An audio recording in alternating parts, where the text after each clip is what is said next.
Bonjour tout le monde, j'espère que vous allez bien. On a l'immense honneur d'accueillir sur le chat l'autrice du livre que je vais lire aujourd'hui, qui est Oya Son-hee. J'espère que je prononce bien ton nom. Alors, la raison pour laquelle elle est ici, c'est parce que je vais lire son roman qui s'appelle Mira, le jeu des illusions, qui appartient à la saga de l'éveil de Ki-eon. J'espère que j'ai bien prononcé ça.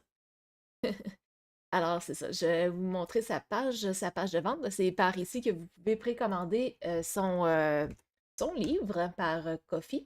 Hey, salut Johnny Publicité, j'espère que tu vas bien toi aussi. Alors, c'est ça. Donc, c'est une saga de science-fiction. De ce que j'ai compris, c'est un roman qui mêle réalité virtuelle, mystère et émotions profondes.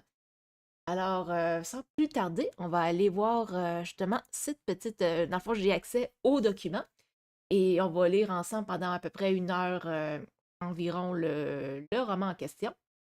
Donc, je vais lire le mot avant de plonger dans Kiea.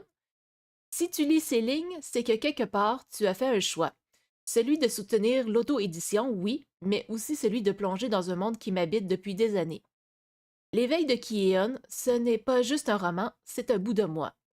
C'est des nuits passées à façonner un univers, des heures de recherche sur des détails que personne ne remarquera peut-être, des pages noircies, effacées, réécrites, parce que chaque mot compte et qu'ils ont tous un sens pour moi. Créer un monde, ce n'est pas juste raconter une histoire, c'est lui donner une âme. C'est penser ses paysages, sa lumière, ses lois. C'est imaginer ce que ressent un personnage sous un ciel qui n'existe pas, comment il perçoit le temps, le vent, la vie. C'est un mélange entre science, émotion et instinct, une danse entre la logique et l'imaginaire.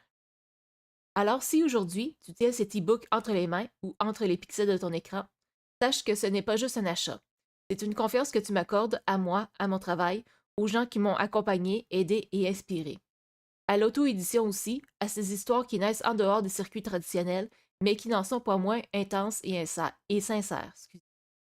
J'ai écrit cette saga comme si un animé défilait sous mes yeux, je l'ai voulu vivant, organique. Alors merci d'être là, de donner vie à cet univers en le lisant. J'espère que Kion résonnera en toi comme il résonne en moi. Bonne lecture et bienvenue sur Kion, épisode 1. Johnny qui me répond que ça va mieux ce matin. Ok, ouais, c'est correct, tu m'en parleras plus tard. Alors je vais aller sur... bon, suivre la lecture. Ah oui, ben je vais mettre ça en mode plein écran, comme ça. Et donc, Mira, le jeu des illusions, épisode 1. If there's no way, let's draw the whole map again. Prologue. Transmission officielle de la mission EXO P13. Vaisseau Nava P, station, vaisseau Sinarship. J52 depuis le départ de la Terre. Dans le fond, c'est jour 56 si j'ai bien compris. Transmission longue portée, destinataire, vaisseau Sinarship. Début de transmission. Ici le commandant Miros, ou Miro, je ne sais pas trop comment le prononcer, chef de mission EXO P13, Neva P. Station maintient le cap. Tous les paramètres sont ouverts. Nous poursuivons notre approche finale vers Kion. Température du vaisseau stable, niveau d'oxygène et d'énergie optimaux. Données de vol. Notre trajectoire est alignée avec le plan initial. Nous confirmons que nous resterons en contact jusqu'à la phase d'atterrissage. Sinarship, votre arrivée est prévue 12 cycles après nous. Nous activerons la balise longue portée dès que nous aurons sécurisé la zone. Petite note personnelle. Il y a un certain silence dans le vaisseau à index Constellation aujourd'hui. Certains passent leur temps dans la verrière d'observation, regardant Kion grossir à l'horizon. D'autres préfèrent rester concentrés sur leur routine. Aide de Ji, lui, n'a pas lâché son carnet. Il prend des notes, fait des croquis. Il dit qu'il veut être le premier à poser le pied sur la planète. Il plaisante, mais au fond, je crois qu'il y tient vraiment. Prochaine transmission après atterrissage. À dans 12 cycles, Sinarship. Fin de transmission. J plus 0 après atterrissage. Transmission log portée, destinataire, vaisseau Sinarship. Début de transmission.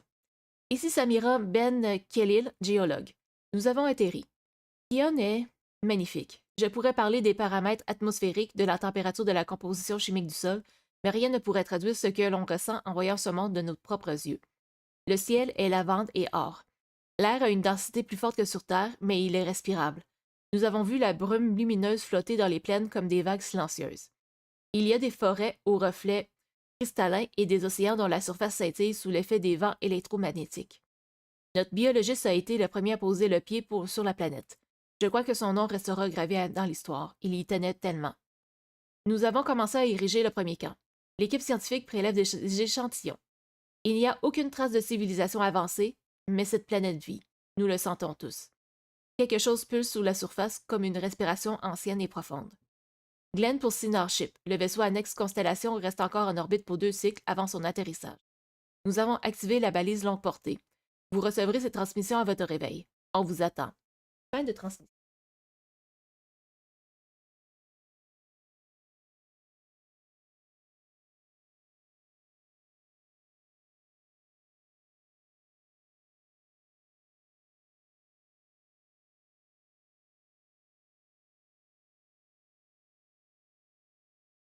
J42 après atterrissage.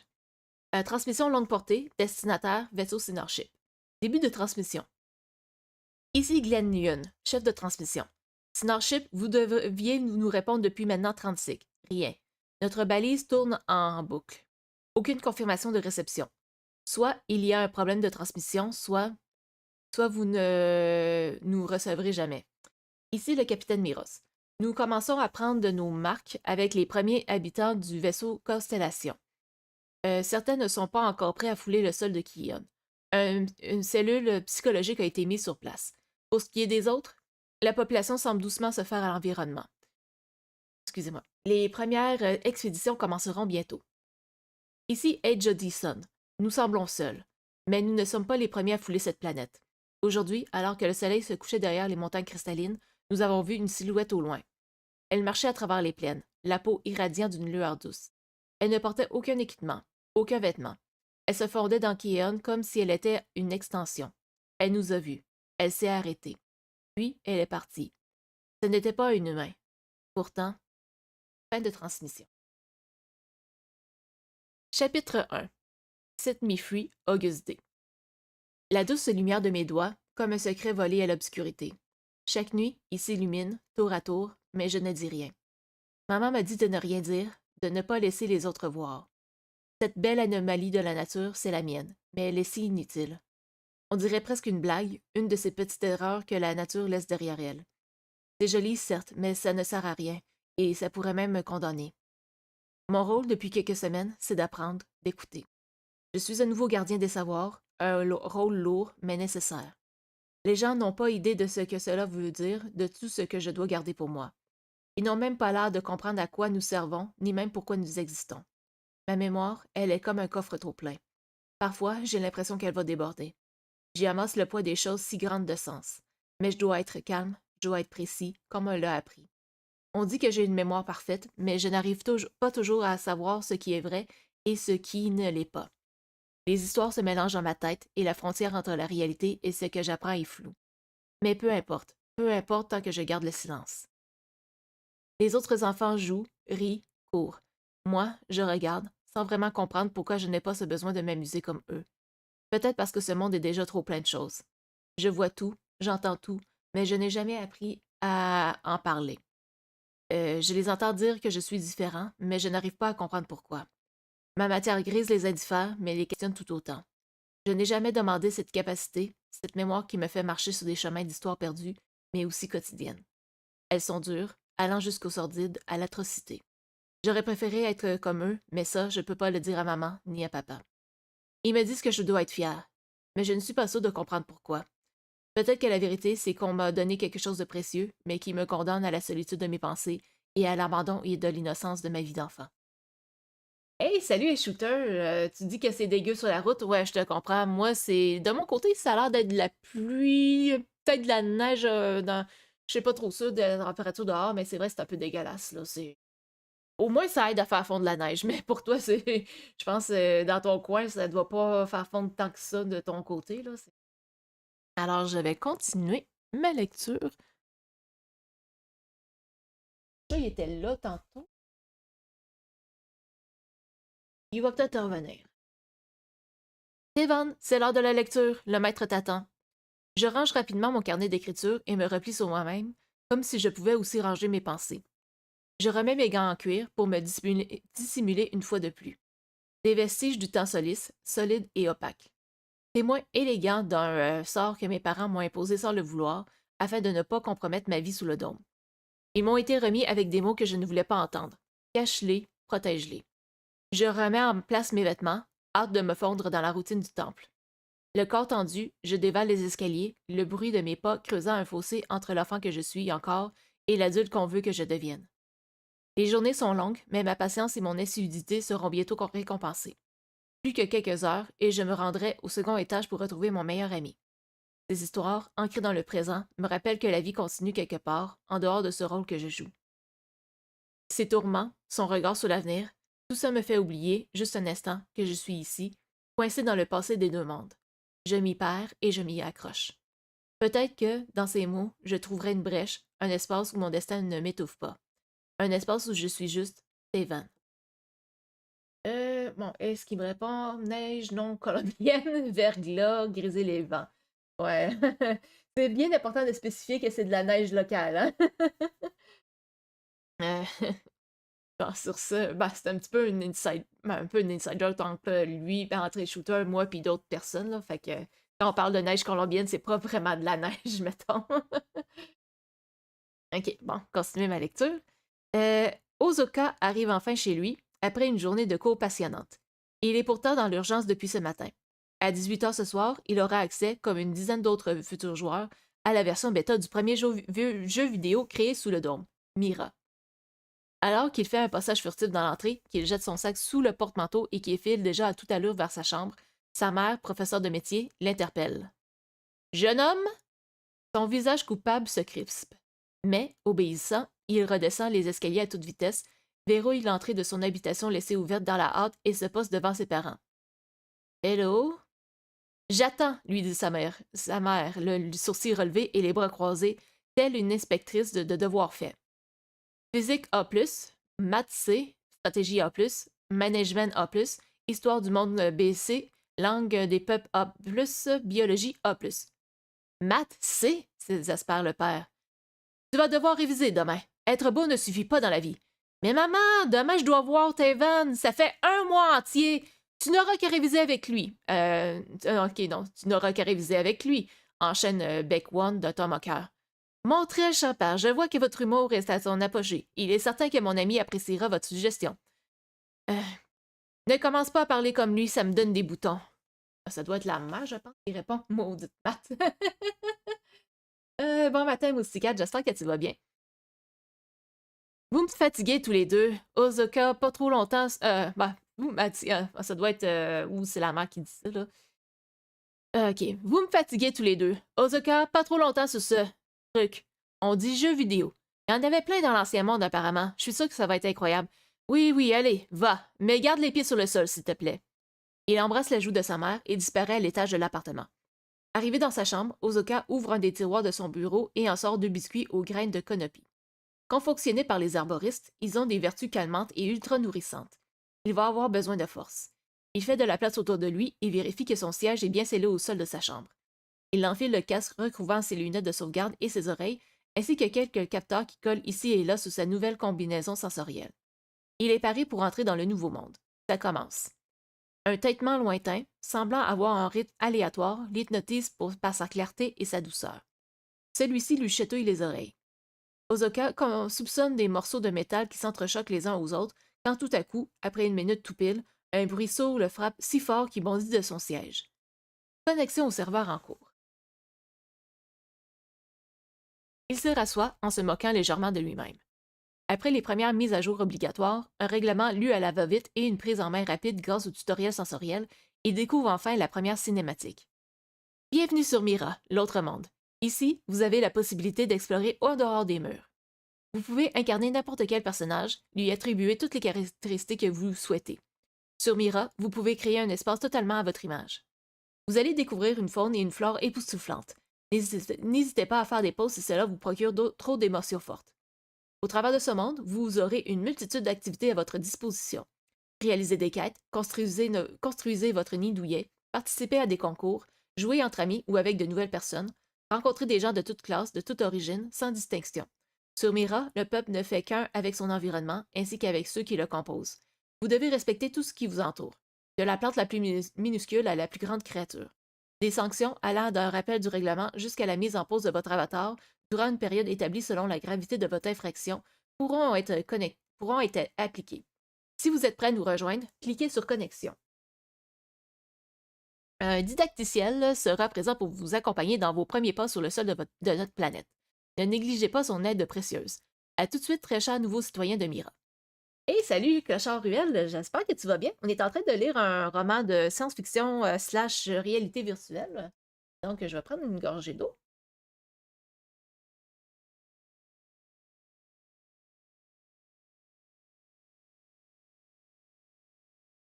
Ah.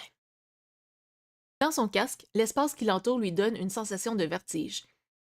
Il s'empresse de toucher le bouton connexion qui s'affiche entre deux constellations.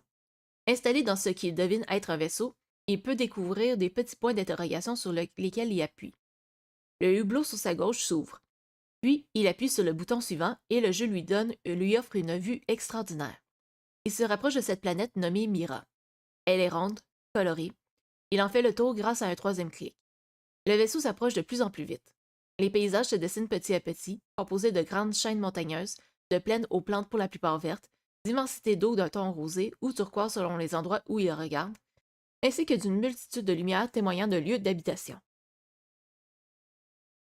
Au milieu d'un champ, à l'orée d'une toute petite ville dépourvue de dôme, il se pose doucement.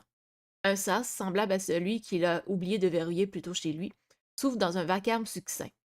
Il est absorbé dans une sorte de tourbillon qui le fait planer jusque devant un miroir. Bienvenue dans votre espace personnel. Vous allez dans un premier temps confectionner votre avatar. Nommez-le avec certitude. Vous ne pourrez pas le changer. Chaque habitant de Mira possède un nom à vie, tout comme vous. Choisissez bien. Qu'est-ce que je mets? Il penche la tête, bouche plissée, fossette exposée. Eidoji. C'est le prénom du premier être de sa famille. Enfin, du premier ayant posé les pieds sur sa planète à lui, Kaon. Alors, quoi de mieux comme nom d'avatar pour renouveler l'expérience? Enchanté, Eidoji. Nous allons désormais nous intéresser à ton apparence. Tu as le choix entre trois options. Le mode aléatoire te fournira un avatar au hasard. Le mode scan utilisera tes propres caractéristiques physiques grâce au capteur que tu portes et aux reconnaissances faciales dissimulées dans l'écran de ton casque. Le mode questionnaire créera un avatar à l'image des réponses que tu donneras à l'IA de Mira. Scan. Vous avez choisi le mode scan. Vous pourrez changer si vous le souhaitez des attraits physiques tout en gardant votre scan d'origine. Validé? Oui, madame. Ne bougez plus. Respirez calmement. Nous procédons au scan. Cela va peut-être chatouiller un peu. Il se relaxe sur son siège. Il sent des petits picotements remonter le long des pastilles adhésives positionnées un peu partout sous son corps. Il se tortille un peu, puis se rappelle qu'il ne doit pas faire de mouvement. Une sonnerie retentit. Votre scan est terminé. Voici votre avatar. L'écran lui montre le résultat. Il reste bouche bée devant autant de réalisme. L'impression étrangement satisfaisante d'avoir été cloné. Sa tenue attitrée lui plaît énormément. Maintenant, je suis qui je veux. Il prend en main les options de correction et s'amuse en ajoutant à son avatar des cheveux longs couleur lilas ainsi qu'une peau finement pailletée. Il allonge son corps pour lui donner un air plus élancé et élargit les épaules. Il choisit une classe où il maîtrisa la nature et ses secrets sur le bout des doigts. Parce qu'Osaka, les plantes, il adore ça. Au grand désespoir de ses parents d'ailleurs. Vous êtes maintenant prêt à entrer pleinement dans l'univers de Mira, cher guérisseur. Nous vous souhaitons une agréable et spectaculaire exploration. Allez Mira, fais-moi rêver. Je suis prêt. Plus de 2 heures plus tard, Osaka retire son casque de réalité virtuelle. Il a vécu plus de sensations aujourd'hui que toute l'année dernière. Entière, excusez. La version bêta lui a offert une expérience unique et folle, même si tout n'était pas encore débloqué. Il a pu, l'espace d'un instant, découvrir un monde ouvert, prêt à être exploré. Pas de dôme à l'horizon, non, seulement des paysages extraordinaires à perte de vue. Il a remarqué comme les éléments qui composent Mira s'inspirent de la Terre, malgré parfois des couleurs totalement à l'opposé de ses connaissances. Il pensait aussi voir la faune de Mira, mais celle-ci n'est pas encore disponible. Il a pu tester ses capteurs, ressentant la chaleur, le froid, mais aussi en touchant les plantes qui l'entouraient. Les capteurs d'odeur ne fonctionnaient pas sur tous les points le mentionnant, mais déjà, il sait que la vanille lui plaît énormément. Le bruit des pas résonne dans le couloir du bâtiment. Tevan, habillé simplement mais élégamment, comme toujours, lors de ses visites chez les parents de son meilleur ami, porte son regard calme et observateur sur les murs du temple des savoirs. Il soupire discrètement, soulagé de quitter pour une nuit sa nouvelle demeure. Il s'avance vers l'arrêt du train-rail présent à quelques mètres de là et ici engouffre à son arrivée. Les étages défilent sous ses pieds de longues minutes, puis il change de quai à l'échangeur pour atteindre le quartier d'Ozoka. Il traverse plusieurs rues, croisant d'autres enfants en week-end tout comme lui. Il aperçoit enfin l'immeuble dont les portes métalliques s'ouvrent à son approche. Un escalier plus tard, il voit la plante qui surplombe le sas de l'appartement. Un léger sourire effleure ses lèvres avant qu'il ne sonne. Le sas s'ouvre presque immédiatement. Ozoka apparaît dans l'ouverture, les yeux pétillants d'excitation, la joie éclatant au son visage. Il est en train de bouger dans tous les sens, un mélange d'impatience et d'énergie débordante.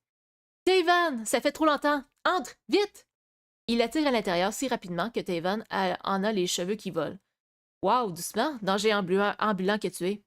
L'autre ne prête pas attention à la remarque, sachant que Taevan a bien l'habitude de ses coups de speed intempestifs. T'es prêt à découvrir Mira? Tu sais ce jeu dont je t'ai parlé avant que tu partes? Ce soir, c'est la fin de la bêta, et je peux déjà te dire, mon cher ami de moi-même, que c'est de la pure folie. Il le regarde avec une lueur presque magique dans les yeux, comme si le monde entier venait d'être ouvert devant lui. Taevan lui répond, un break plus calme. Comment oublier? Les publicités passent en boucle sur les écrans d'infos de la ville. Mais tu sais, je suis jamais vraiment prêt. Je suppose tout de même que cela vaut la peine de découvrir vu ton excitation. Le monde dont tu parles, ce monde virtuel, il doit être fascinant, n'est-ce pas? Une autre réalité, un autre espace, un lieu où l'on peut créer ce qu'on veut? T'as pas idée. Taevan s'avance dans l'appartement tout en faisant de grands gestes théâtraux. Il salue chaque pièce le menant au salon comme si elle lui donnait le change. Euh, mais tu sais, c'est peut-être plus complexe qu'il n'y paraît. Les mondes, même virtuels, ont leur propre logique. Il y aura sûrement des quêtes somptueuses à réaliser. Ozoka lui rit au nez. T'es toujours dans tes théories, toi, hein? Franchement, ça te ressemblait bien de faire toute une analyse philosophique d'un jeu vidéo. C'est censé être marrant, pas un laboratoire. Mais je vois ce que tu veux dire. C'est vrai que tout ça, c'est plus qu'un simple divertissement. On parle de Mira, un monde sans limite.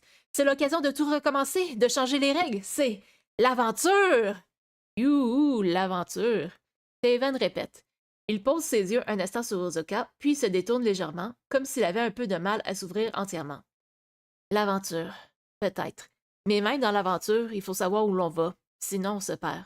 Et quand on est perdu, les frontières deviennent floues, même dans un jeu. Tu vois, Osaka, dans un monde, c'est comme si les règles étaient écrites par d'autres. C'est comme un livre qu'on n'a pas choisi. Mais si tu as raison, peut-être qu'on pourrait réécrire ces règles, en toute discrétion. Le regard du jeune apprenti s'illumine de malice. Osaka s'étire et s'installe sur le canapé, puis lui dit d'un ton enthousiaste. Ah, toujours en train d'analyser. T'es un peu chiant, toi, avec tes rapports complets, mais bon. Stevan et Stevan. Parfois, t'as l'air d'avoir un million de pensées qui défilent. Il sourit. Mais bon, je suis sûre qu'on va faire un excellent duo grâce à ton expertise du maître. Je sais tout. Alors après, ça doit rester un jeu, hein. Donc moi, je vais explorer Mira à fond et toi, tu vas te plonger dans tout ça sans penser à autre chose pour une fois, OK? T'imagines les possibilités? Si c'était vrai qu'on pouvait tout façonner, créer des endroits, des plantes, des mondes où on peut être ce qu'on veut. Comme choisir d'être moins chiant? Je te désespère à ce point alors? Ozoka rigole en s'enfonçant dans le canapé. Tevan, lui, prend une petite aspiration. Son ton devient plus doux, mais aussi plus distant, comme s'il se parlait à lui-même. Ce qu'on l'on veut. C'est une belle idée.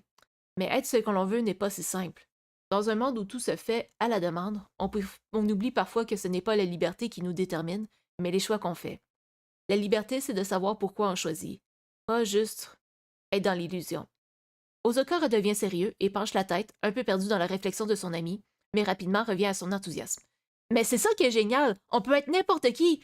Comme... Il réfléchit quelques secondes.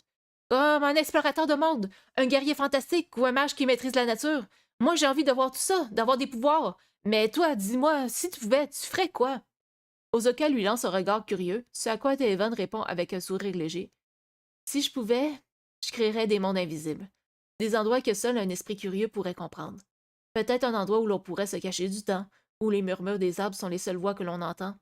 Je sais pas, peut-être quelque chose de subtil, de réconfortant, comme un doux rêve qui nous emporte. Ozoka s'esclave de nouveau, sa voix remplie d'énergie. Eh bien voilà! Tu vois que rêver, tu peux encore y arriver. Je suis fière de toi, grosse tête. Bon, on verra qui gagnera entre les mondes secrets et mes aventures épiques. Mais je dois dire que l'idée de créer un endroit à toi, c'est quelque chose de magique, non? Peut-être que je pourrais t'aider. Je peux déjà imaginer un coin du jeu rien que pour toi, où tout est calme, où il y a plein de sauvegardes en papier posées partout. Devon lève les yeux au ciel. Des livres, Soka. Fais un effort, je t'en prie. Nya nya nya. Allez, on monte, on va s'installer. Je vais laisser la magie technologique me surprendre. Finalement, tu m'as assez bien vendu ton nouveau divertissement. J'ai même plutôt hâte. Oui, oui, Socrate, Nietzsche et tous les autres. Ozoka ouvre la porte de sa chambre et lui donne une tape sur l'épaule. Il pose tout ce qui se trouve sur le fauteuil de jeu et le fait se rapprocher de lui. Il positionne le casque et enfin lui fait enfiler la combinaison sensorielle. Il va d'abord lui faire découvrir à travers son propre avatar ce que Mira peut offrir. Assis-toi, mets les capteurs et laisse-les faire. Welcome to Mira, noble savant! Hey, salut à toi, Skeos! J'espère que tu vas bien. On est en train de lire un roman de science-fiction, puis ça parle de réalité virtuelle. Chapitre 2. Minuki se tient devant la fenêtre, son regard perdu dans les étages de ville empilés.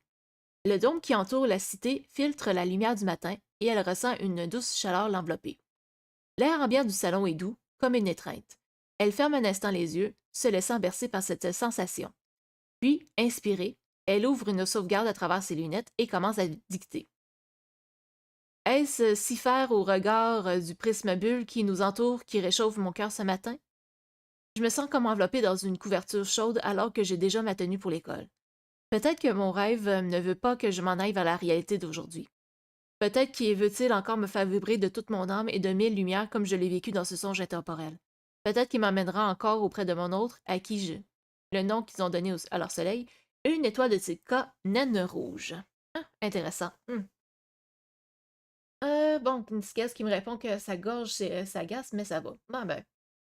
Pense à. Je dirais, si tu peux te gargariser avec de l'eau du sel, ça peut aider, ou prendre une cuillerée de miel aussi, ou si ça peut soulager. Donc, ou une paparman. Une paparman, c'est bon aussi. Une bonne dans la gueule. Bon. Miss Nookie, tu traînes encore? La voix de son oncle résonne dans la pièce, un peu trop forte pour un matin tranquille. Il entre dans la pièce, les bras croisés, un sourire moqueur sur le visage. Elle soupire, son regard mi-amusé, mi-désespéré. Qu'est-ce que t'écris là-dedans? Rien du tout, mêle-toi de ton cul. Un journal intime, c'est intime. Exaspérée par ces mots, son père la reprend. Parle mieux à ton oncle. Très cher aîné, veuillez ne pas exprimer de phrases interrogatives envers ma personne dès le matin. Je vous en serai gré. Thank you. Oh, des langues mortes carrément? Ouais, j'ai une évaluation ce matin. So bye guys, bye dad, see you when I get back. Je t'aime, Minou, lui envoie le perturbateur matinal. Moi aussi, renchérit le mari du premier. Vous me saoulez. Minuki se lève, relevant à peine le soupir de son père, Dassen. Elle débarrasse le repas qu'elle avait préparé avec soin, mais qu'elle n'a pas vraiment eu le temps de savourer. Ses cours commencent dans 1 heure et le train-rail ne l'attendra pas si elle ne se dépêche pas. Elle sort en trombe, la porte de la maison se refermant derrière elle. À peine le pied à l'extérieur, elle aperçoit Naphaël, son ami et partenaire de conneries qui l'attend déjà.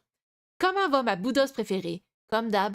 J'ai hâte d'être ce soir. Merde, c'est vrai, t'as loupé l'accès à la version bêta. Je veux pas avoir cette discussion. Je te dirai donc pas à quel point c'est extraordinaire et à quel point tu vas adorer ce monde, qui ressemble aux écrits des anciens avec des tailleuls animés. Je veux voir des animaux, moi aussi, alors ferme-la et laisse-moi pleurer sur mon sort, ok? Naphaël la regarde, amusé, mais il laisse son sourire s'effacer en la voyant vraiment contrariée. Ton vieux n'a pas voulu, à cause de l'éval. Mais t'es la meilleure dans cette matière, non? Oui, mais avec l'herboristerie, ça fait que 2 matières où j'excelle. Il veut pas que je me relâche, sinon le jour des choix des fonctions, j'aurai une affectation pourrie. Je sais, mais t'inquiète, tu nous feras des tisanes qui feront planer au pire. Et j'irai en prison, comme mon oncle prédit. Écoute-le pas. De toute façon, tu seras une putain d'héroïne. C'est ton destin, bitch. Ils marchent côte à côte. Minuki jetant un dernier coup d'œil au sommet du dôme. Son cœur est lourd, empli de la mélancolie des rêves virtuels non réalisés, mais elle ne laisse rien paraître malgré la frustration qui monte en elle. Ce monde, Mira, elle imagine parfois comme un échappatoire, une promesse de liberté. Mais la réalité, elle, la rattrape toujours. En parlant de ça, t'aurais pas perdu un peu de nichon? Minuki fait une pause, le regard presque horrifié. What the fuck? Parle en vivant, merci. Oui, un peu. Ça commence alors. Chut, ferme-la. Imagine que tu te fixes en gars. It's a no-no. C'est trop la vie. Euh, tu dis ça, mais quand c'est. Voyons voir, j'ai juste vérifié. Ok. Non, attends. Je- Ok. Tu dis ça, mais quand c'était ton tour, tu faisais que de tripoter les seins. Oui, mais bon, finalement, ma bla bla bla, j'entends pas. Tu vas en avoir une, tu le sais, bla bla bla. Elle lui tire la langue et se détourne, mais Naphaël éclate de rire. Ma petite équilibriste, ta puberté commence. J'ai hâte qu'on pisse debout ensemble. Tu m'emmerdes, le train-rail est là. Si je me fixe en gars, je me la coupe. Les glissières vitrées s'écartent et les laissent entrer. Minuki tire une tête à faire faner les fleurs. Elle à quoi elle pense, la boudeuse, lui demande Raphaël, toute dents sorties. À de la torture physique. La violence de ta personne. On n'a encore croisé personne. J'anticipe. Ils arrivent devant la station de la Blue School. Minuki prend une grande inspiration avant de descendre du wagon, prête à affronter la journée. Mais au fond d'elle, une partie de son esprit reste encore enchaînée aux mots de son ami. Les Switch, cet insupportable passage de puberté des équilibristes. Elle n'a vraiment pas hâte que cela se déclare.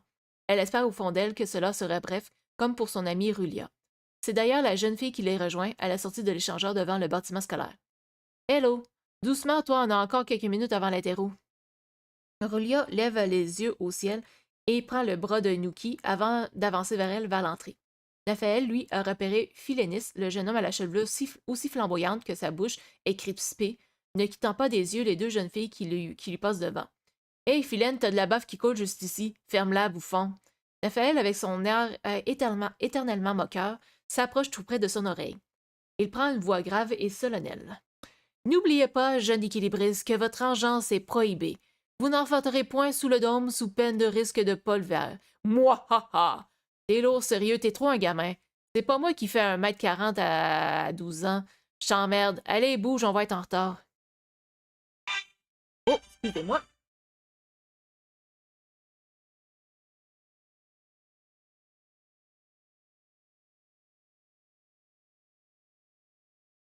Et me revoilà.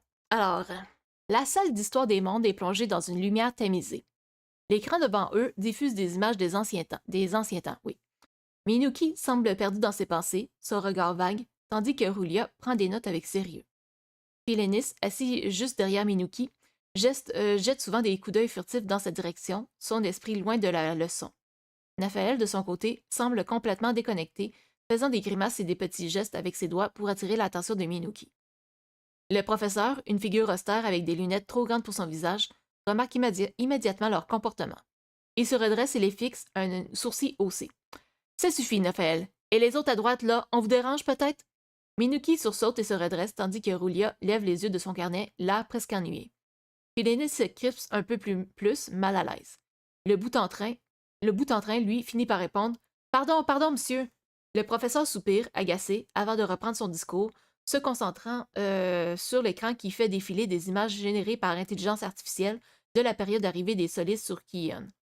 Alors que la sonnerie retentit, ils se retrouvent tous dans les rangs à l'interclasse. Minuki, porté sur le dos de Naphaël, se tourne alors vers les autres en demandant pleine d'entrain. Au fait, vous avez réfléchi à ce qu'on pourrait choisir comme caste dans Mira? Ah, la fameuse caste, Naphaël ricane. Moi, j'ai déjà choisi. Je suis un chevalier. Bon, mon avatar ne s'est pas généré comme je le pensais, mais j'ai choisi le scan. Du coup, ça a repris mes origines solistes dedans. Et je peux vous garantir que je suis trop stylé. Vous ferez pas mieux.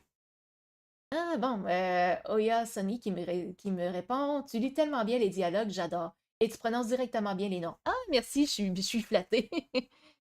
Bon, Minuki descend de son dos et le toise, les bras croisés.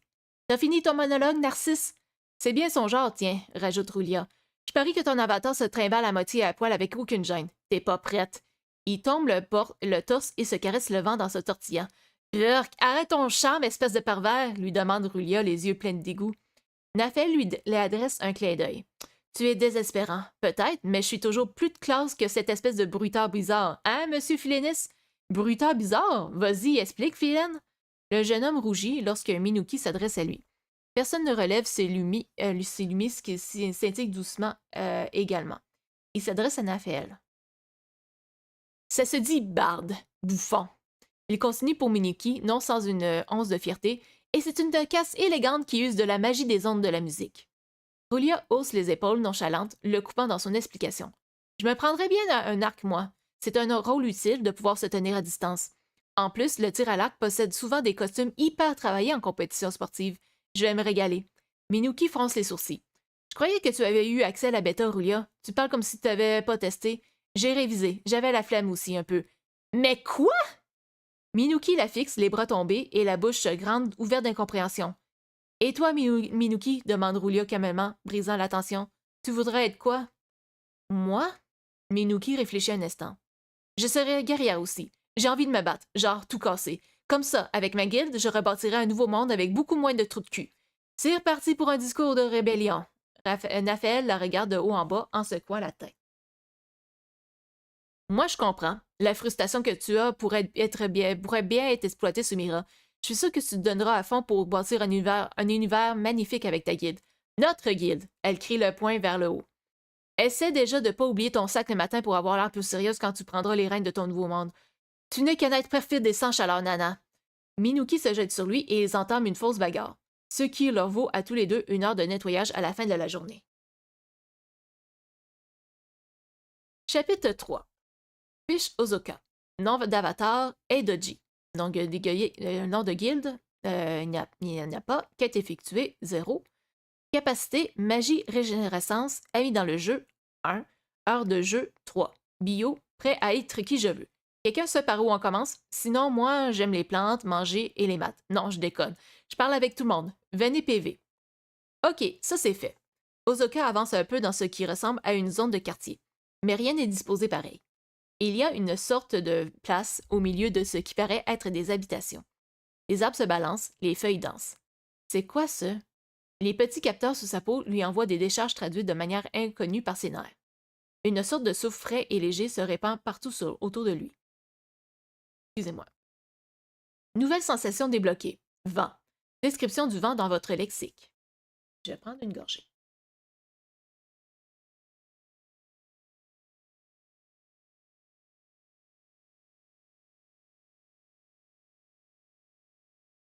Ouverture du lexique. Vent. Phénomène atmosphérique en mouvement. Quelque chose d'invisible, mais présent. Une pression qui glisse sur la peau, une force qui effleure, pousse, caresse ou mord. Il arrive sans prévenir, s'engouffre entre les doigts, soulève les mèches de cheveux, fait danser les vêtements. Il n'a pas de forme, mais il se ressent, frais, tiède, parfois brûlant. Il parle en sifflant dans les creux, en faisant chanter les feuilles, en soulevant un frisson sur la nuque. Il porte avec lui des odeurs et des échos lointains, des parfums de terre, d'eau, de bois. Il se déchaîne, tourbillonne, ou disparaît d'un souffle.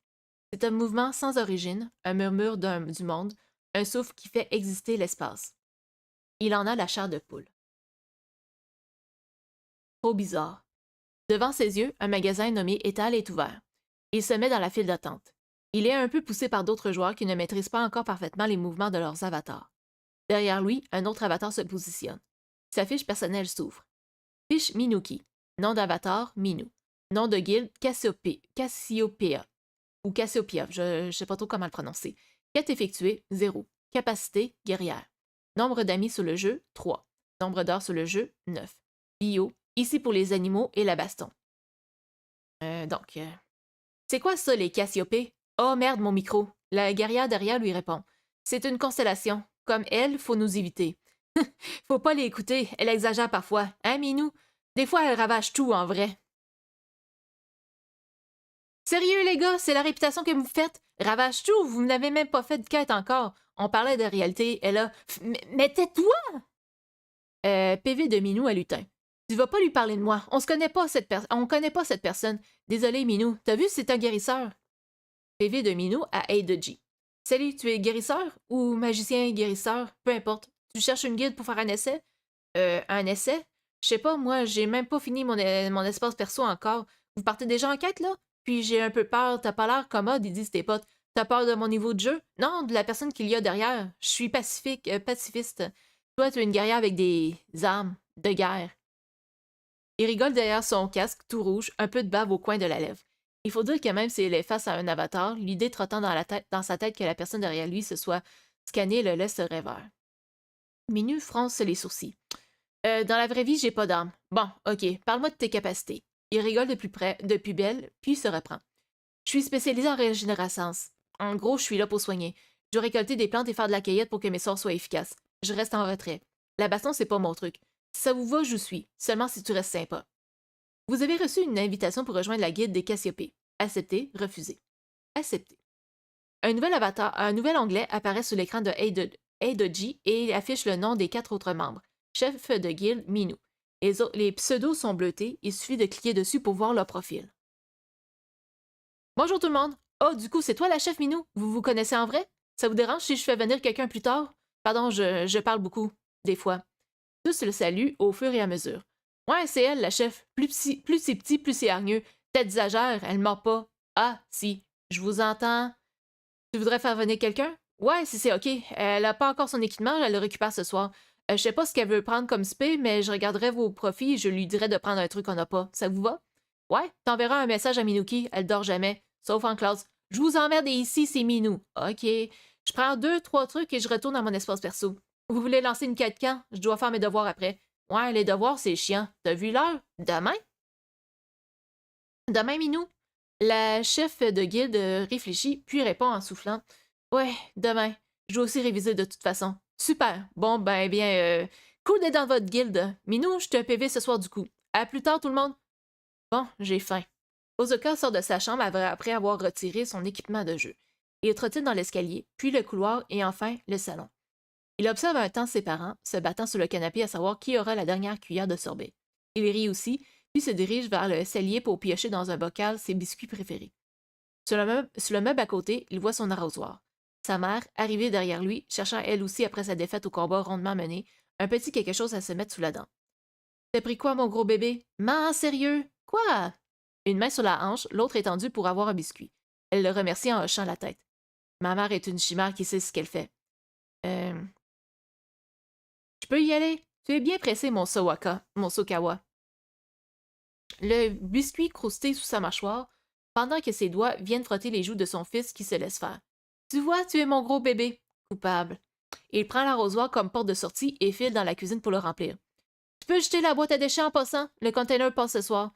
Oui, pas, même si c'était ton tour cette fois-ci. Je dis ça, je dis rien. Il profite de la petite promenade pour donner à boire à la plante de son entrée, en équilibre sur le muret, pour en atteindre le pot. Il reçoit le message au passage. Tsuda ne pourra finalement pas se connecter à Mira pour le moment.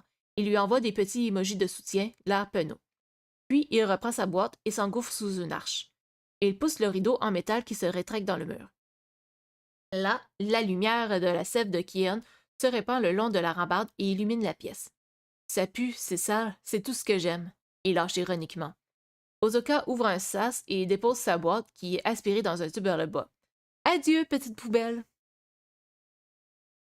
Satisfait, il rentre chez lui et prend en passant son arrosoir en remontant vers sa chambre. C'est l'heure de boire un coup, vous aussi. La jungle du jeune homme resplendit au-dessus de lui alors qu'il s'équipe à nouveau pour rejoindre Mira et surtout son espace perso. Peu d'objets sont débloqués dans cette première semaine de jeu, mais il s'amuse à dépersonnaliser ici et là. Il fait défiler les fonds d'écran disponibles et en choisit un nouveau.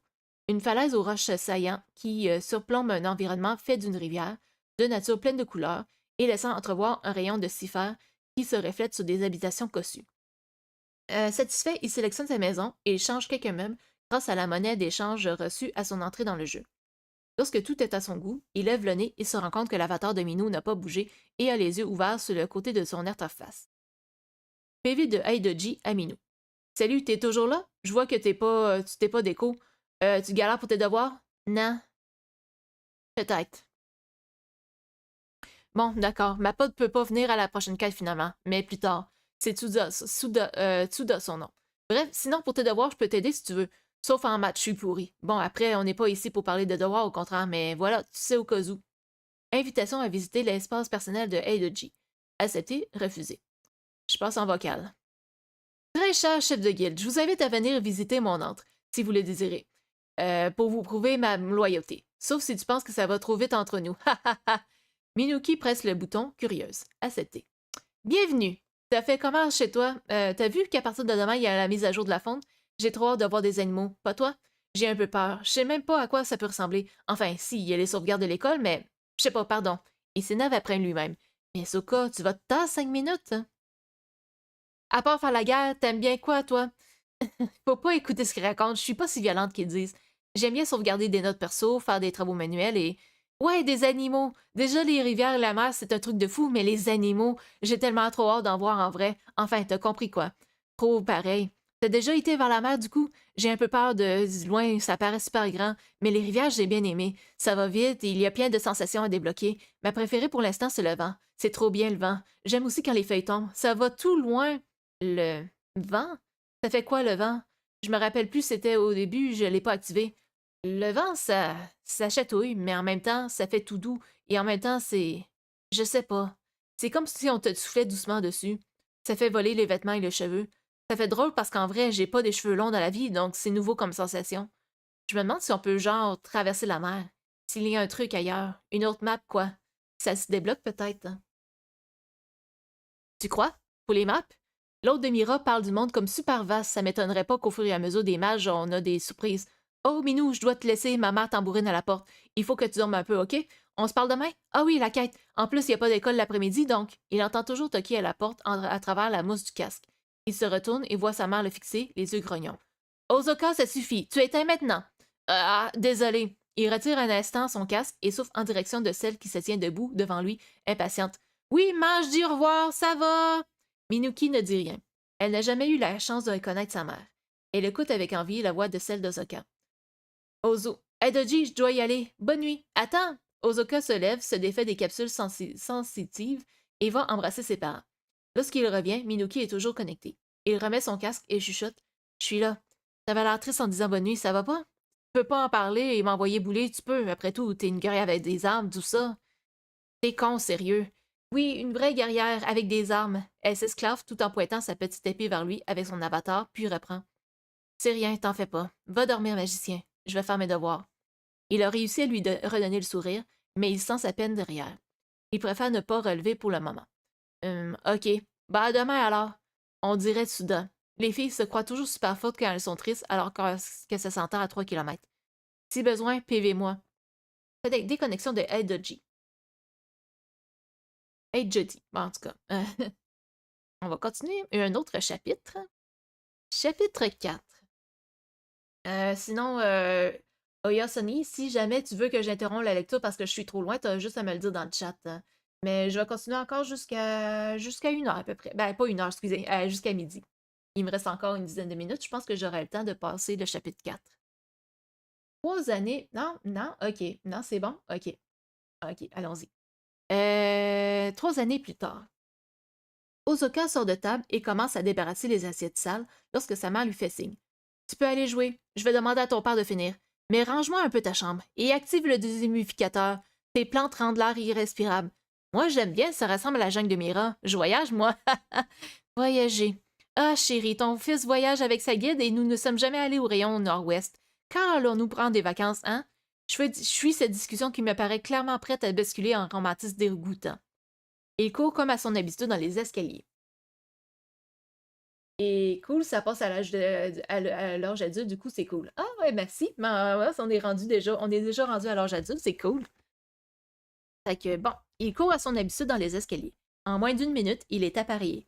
Mira, me voilà. Besoin d'un magicien pour vous rincer les yeux? J'ai vomi. Tsuda, t'as récupéré l'équipement de la récupération? Nope. Elle hésite, puis avoue. Si je l'ai. Oui! Ah! Je peux de nouveau te faire chier. Ne commence surtout pas. Quoi, tu veux un câlin? Meurs! Et il soupire en riant légèrement. Oh, Minou se connecte. Elle était déjà là il y a 5 minutes. Ça va? La guerrière est plus légère? Ça se fait pas, bon sang impoli. Par contre, je reste pas. Je dois filer, je vous laisse. À bientôt! Minou, t'as toujours pas la combi, toi? Négociation avec la parentalité. Ça veut dire non. La condition, c'est d'avoir la moyenne en chimie. T'es mal barré. Tu l'auras jamais. M'en fiche, je suis plus forte que vous, rien qu'avec ma manette, alors chut. Puis le casque fait pas trop mal son boulot. On verra, dans une autre vie. Dommage pour le scan. Trouduc. Bon, on se fait la garde de la forêt d'écho? Ça vous tente? On pourra enfin passer de niveau si on y arrive rapidement. C'est une de moins de 15 minutes. Les membres de la guilde de Cassiopée acquiescent bien sûr à l'unanimité. Ils se posent devant le portail de la quête choisie et se retrouvent tout à coup projetés dans une forêt dense, leur avatar se matérialisant dans un décor splendide. Des arbres immenses, aux troncs recouverts d'une mousse toute douce et phosphorescente, se dressent autour d'eux. Des sons de créatures mystérieuses résonnent et un vent léger fait frémir les feuilles, créant une ambiance presque magique. Ok, équipe, on a 3 objectifs ici, récupérer des ressources rares, éviter les pièges et surtout survivre aux gardiens de la forêt. Je pense qu'on va avoir des animaux, genre des créatures bizarres. Je crois que c'était noté affrontement unique. Ok donc, je vais me concentrer sur les zones en hauteur pour trouver un bon angle de tir. J'attends les autres, chef. Le groupe avance prudemment. Les sols sont couverts d'herbes hautes qui laissent de petites caresses sur leurs mollets via les capteurs. Minou se penche pour observer les traces laissées par des créatures invisibles. Un léger bruit dans l'air signale une présence. Soudain, une silhouette massive surgit de l'ombre. Le garde de la forêt, une créature de pierre aux yeux rouges éclatants. Préparez-vous! Les membres de la guilde se dispersent immédiatement. Rulia est déjà postée à l'arrière, son arc tendu, prête à décocher une flèche. Lutin, guerrier exotique, tient son bouclier devant lui et son arme de bois sculptée de l'autre main. Il se positionne aux côtés de Minou, prêt à attaquer au corps à corps. Eidoji, un peu à l'écart, se concentre sur ses mains qui brillent légèrement. Une vague de lumière émane de lui, matérialisée par des cerceaux argentés, prêts à guérir les blessures de ses coéquipiers. Philan lance un tintement mélodieux de sa lyre qui, grâce aux ondes lumineuses qu'il propage, définit la zone de défense de leur ennemi. Je vous garde en vie, mais gardez à l'esprit que je suis là pour vous soigner, pas pour taper. Pas de soucis, j'ai ça sous contrôle. On est là pour casser le crâne de Monsieur Caillou, Jeanne ou Bobo, t'inquiète pas. Minou se prépare à l'attaque. Elle se saisit de son épée et sa silhouette devient plus imposante grâce à la posture qu'elle adopte. Elle fonce vers le garde de la forêt. Ses coups résonnent dans l'air avec une force incroyable, mais la créature riposte, envoyant un rocher sur elle qui la fait trébucher. On dirait qu'il faut plus que de 5 coups pour lui faire mal. Attention! Relève-toi, j'ai rempli ta barre de vie. Thanks! Nuki regarde autour de lui, au sol. Lutin, observateur, se joint à l'assaut, frappant l'ennemi de toutes ses forces. Son marteau entre en contact avec la créature de pierre, mais le bouclier de roche semble repousser. Il peut sentir la pression sous ses gants dans la combinaison. Le garde de la forêt est bien protégé et aucun des coups n'arrive à percer sa défense. On doit d'abord désactiver son bouclier. Les autres membres de la guilde continuent leur attaque, mais Minou remarque ce que Lutin lui a montré plus tôt. Ils vont devoir désactiver une sorte de bouclier de pierre précieuse qui encercle l'ennemi avant de pouvoir le vaincre. Elle regarde autour d'elle et voit des cristaux émeraudes placés stratégiquement dans la zone. Il faut que je m'occupe des cristaux. Ils sont liés à son bouclier. Pilène propage le son vers le bas quand je vois qu'il arrive. Naf continue de le bastonner. Roux, tu peux me couvrir pendant que je m'en occupe? Bien reçu. Je m'occupe de la couverture. Tu t'occupes de tout ce qui brille. Roux s'installe maintenant plus bas, derrière un rocher, arme à la main. Elle commence à décocher des flèches avec une précision sans faille. Elle sent ses cheveux voler à chaque tir près de son oreille. Elle percute le garde de la forêt, mais sans réellement affecter son bouclier. Minou, elle, s'approche d'un cristal lumineux et le désactive en appuyant ses mains sur la pierre, puis en la faisant doucement tourner sur la gauche dans un bruit rauque. L'éclat du cristal change de couleur et le bouclier du garde de la forêt commence à se fissurer. C'est là que Lutin se prend une charge monstre de l'ennemi, le rendant presque invisible tant sa barre de vie a décliné. « Je suis là, j'arrive! Fais vite, Doji! » Doji prend son sceptre avec les deux mains et le fait tourner à une vitesse folle, faisant briller la fleur en bourgeon à son sommet. Il envoie le soin vers Lutin, mais le rate de peu. « Allez, mon magicien, là, montre-nous ce que t'as dans le ventre, tu peux le faire! » Encouragé par la chef, il recommence son invocation. Le bâton tourne plus vite en ses mains et le bourgeon s'illumine à nouveau plus fort, plus brillant encore. Il se tient bien en appui et vise une seconde fois. Le voilage de ses vêtements ondule sous le mouvement. Yes, voilà, bien joué. La barre de vie de Lutin est remontée à 78%. Minou, elle, est à la 3e pierre émeraude. Elle se tourne rapidement vers Eidoji et lui adresse un clin d'œil furtif, son sourire s'élargissant alors qu'elle le remercie. T'as failli nous perdre, mais je savais que tu rattraperais ça. Plus qu'une émeraude et le bouclier sera désactivé. Elle doit faire vite, mais la lyre doit se régénérer et bientôt les ondes ne se répercutent plus sur les zones de danger. Elle prend plusieurs dégâts, mais le mage la suit de loin, en lui envoyant des potions de soins achetées il y a quelques jours à l'étal. Cela lui permet de récupérer la dernière émeraude, libérant le groupe de la protection dont bénéficiait le gardien de la forêt.